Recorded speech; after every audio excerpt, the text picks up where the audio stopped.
പ്രിയ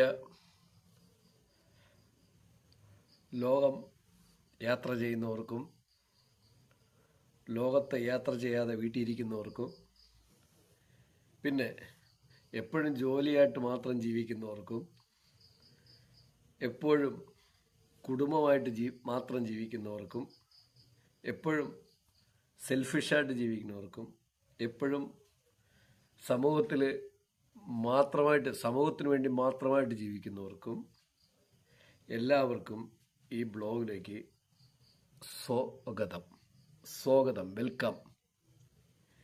ഇന്നേ ഞാനിപ്പോൾ വന്നിരിക്കുന്നത് ഒരു പ്രധാന സബ്ജക്റ്റുമായിട്ടല്ല, നിങ്ങൾക്കറിയാവുന്ന സബ്ജക്റ്റുമായിട്ടാണ്. പക്ഷെ ആ സബ്ജക്റ്റ് നിങ്ങൾക്ക് അറിയാമോ? വിഷയം ടാക്സ്. അതിൻ്റെ ഒരു തുടക്ക വീഡിയോ മാത്രമാണിത്. ടാക്സ്. നിങ്ങൾ എത്ര പേര് ടാക്സ് അടയ്ക്കുന്നുണ്ട്?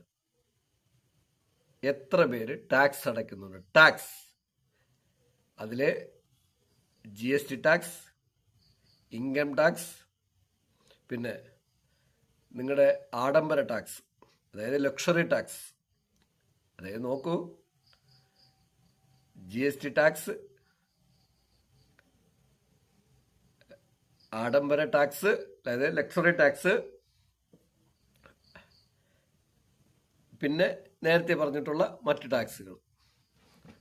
ഇത്തരം രീതിയിൽ നിങ്ങൾ എത്ര പേര് ടാക്സ് അടക്കുന്നത്? ഇൻകം ടാക്സ് അടക്കമാണ് പറഞ്ഞത്.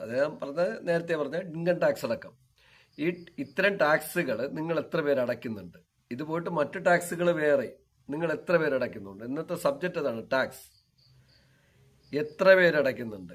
അടയ്ക്കുന്നവർക്ക് വേണ്ടി ഉള്ളതാണോ എന്ന് വെച്ചാൽ ആണ്. ഇനി അടയ്ക്കാത്തവർക്ക് വേണ്ടി ഉള്ളതാണോ എന്ന് വെച്ചാൽ ആണ്. കാരണം അടയ്ക്കാത്തവരൊക്കെയും തന്നെ അവരവരറിയാതെ അടയ്ക്കുന്നതാണ് ടാക്സ്. അടയ്ക്കുന്നവരൊക്കെ അറിഞ്ഞടയ്ക്കുന്നതാണ് ടാക്സ്. ഇനി ലക്ഷറി ടാക്സ്, അത് അവരറിഞ്ഞടയ്ക്കുന്ന ടാക്സ് ആണ്. അതായത് മറ്റു വിധത്തിലുള്ള ടാക്സുകള്, GST ടാക്സ് ഒക്കെ അവരറിഞ്ഞടയ്ക്കുന്നത്, ഇൻകം ടാക്സ് അറിഞ്ഞടയ്ക്കുന്നത്, ലക്ഷറി ടാക്സ് അറിഞ്ഞടയ്ക്കുന്നത്. ഇനി നിങ്ങൾ ടാക്സ് അടയ്ക്കുന്നുണ്ടോ? അതിന്റെ താഴെയുള്ളവര്, അതായത് ഇന്ത്യയിലെ ഒരു 75% ജനം ടാക്സ് അടയ്ക്കുന്നുണ്ടോ? അവരുടെ അടുത്ത് ചോദിച്ചാൽ അവർ കൈമലർത്തും, ഇല്ല. പക്ഷെ അടയ്ക്കുന്നുണ്ടെന്നാണ് ഞാൻ പറയുന്നത്. അതാണ് ടാക്സ്. അതാണ് പറഞ്ഞത്. അതായത് ഇൻകം ടാക്സ് അടയ്ക്കുന്നവരൊക്കെയും വരുമാനമുള്ളവരാണ്. ക്ലിയർ? ലക്ഷറി ടാക്സ് അടയ്ക്കുന്നവരാണ് വരുമാനത്തിനെക്കാളും